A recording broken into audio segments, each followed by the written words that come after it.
बहुत बड़े संघर्षशील नेता थे, बहुत बड़े एडमिनिस्ट्रेटर थे। विकास के लिए उन्होंने महायुति ज्वाइन की थी और लगातार उन्होंने डिप्टी सीएम पद पर बहुत अच्छा काम किया था।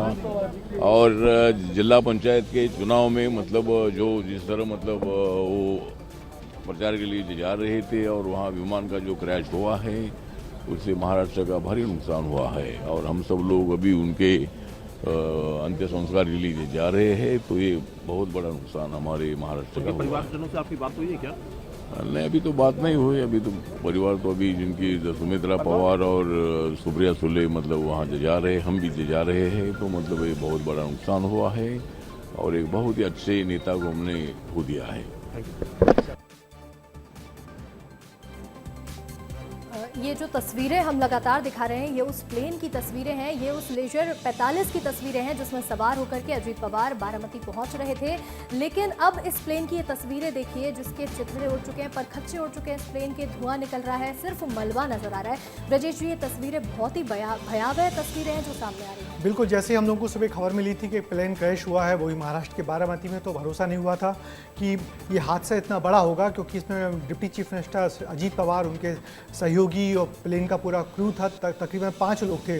और ये आपको बता दें कि बारामती के पास जो हवाई अड्डा है, जो छोटी सी एयर स्ट्रिप है, उसी के पास जाके हुआ। यानी लैंडिंग में क्रैश करने के दौरान ये प्लेन क्रैश हुआ है और निश्चित ही उम्मीद नहीं की गई थी कि हादसा इतना बड़ा होगा, क्योंकि बहुत ऊंचाई पे नहीं था प्लेन और जाने क्या इमरजेंसी हुई। ऊंचे स्तर के नेता और हम सबके प्रिय अजीत नहीं रहे। Evolving and a developing situation, we should await an official confirmation. जिस तरह से ब्रजेश जी भी ये तस्वीरें बता रहे थे कि कितनी भयावह ये तस्वीरें हैं, ब्रजेश जी आप बता रहे थे। हाँ बिल्कुल, निश्चित ही बहुत भयावह तस्वीर है।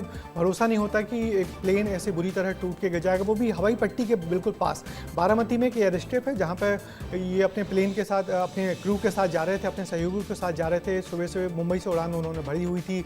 आज उनकी पंचायत चुनाव को लेकर 2-3 वहाँ पर अपने बारामती ज़िले में सभाएँ थीं। और बारामती वो इलाका है जो पवार परिवार का गढ़ माना जाता है। उस पूरे इलाके में आप जब जाएंगे तो देखेंगे उन्होंने इतनी तरक्की, इतना विकास, इतनी संपन्नता है उस पूरे इलाके में कि हम देख के हैरान रह जाते हैं। क्योंकि उसकी वजह से यही है कि इस पूरे इलाके को अजीत पवार, शरद पवार, सुप्रिया सुले, इन सब ने मिलकर बहुत अच्छी तरीके से सींचा है। अब आप देख रहे हैं कि जैसे आज ही पार्लियामेंट शुरू हुई है, संसद का सत्र शुरू हुआ और सारे महाराष्ट्र के नेता अब वापस निकल रहे हैं बारामती में, जहाँ पे शाम तक हो सकता है उनका अंतिम संस्कार की जो प्रोग्राम आएगा उसमें शामिल होने के लिए। निश्चित ही आज पार्लियामेंट शुरू होते बहुत दुखद खबर मिली है, जिससे तकरीबन सभी संसद में सभी बड़े नेता बहुत ही दुखी होंगे, क्योंकि अजीत पवार का कद महाराष्ट्र की राजनीति में बहुत बड़ा था। वो लगातार 5 बार की मुख्यमंत्री थे और उन्होंने अपना खुद की जो है जमीन पूरी महाराष्ट्र में बनाई थी।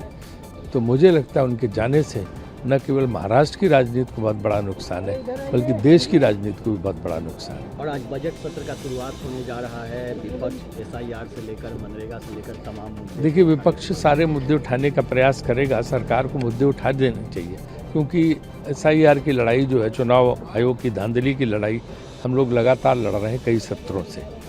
और अब जो है आपको पता है कि जिस तरह की स्थिति और परिस्थिति देश में पैदा हुई है, उसमें तमाम मुद्दे जो है उभर के सामने आए हैं, जिसमें मनरेगा का मुद्दा भी है कि जिस तरह से मनरेगा को ख़त्म किया जा रहा है। तो ये सरकार,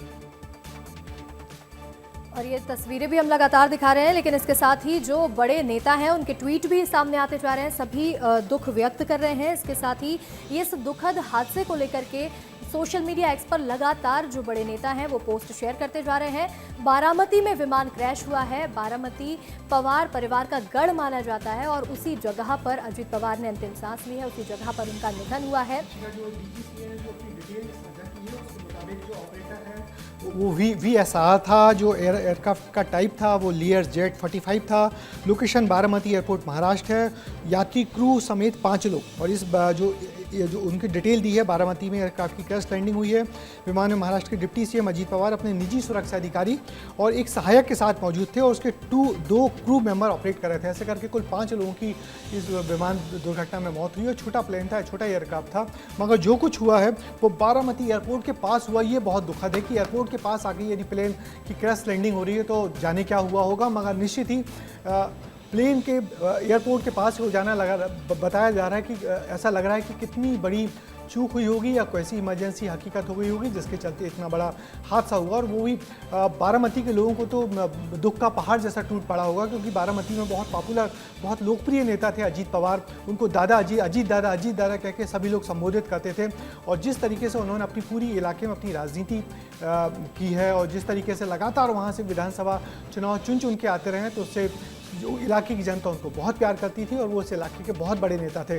और इसमें कोई दो मत नहीं, शरद पवार के बाद महाराष्ट्र में यदि कोई बड़ा नेता था पवार परिवार का तो सुप्रिया सुले से पहले अजीत पवार का नाम आता था। सुप्रिया सुले से भी बड़े नेता थे वो, क्योंकि उनकी ग्राउंड का जो नेटवर्क था, उनकी जो लोगों से जुड़ाव था और उनकी लोगों से जो जान पहचान थी। क्योंकि शरद पवार जब राजनीति करते थे तो उनका पूरा काम अजीत पवार ही देखते थे। अजीत पवार उनके निजी सहायक जैसा काम करते थे, सारी पॉलिटिक्स में हमेशा साथ रहते थे।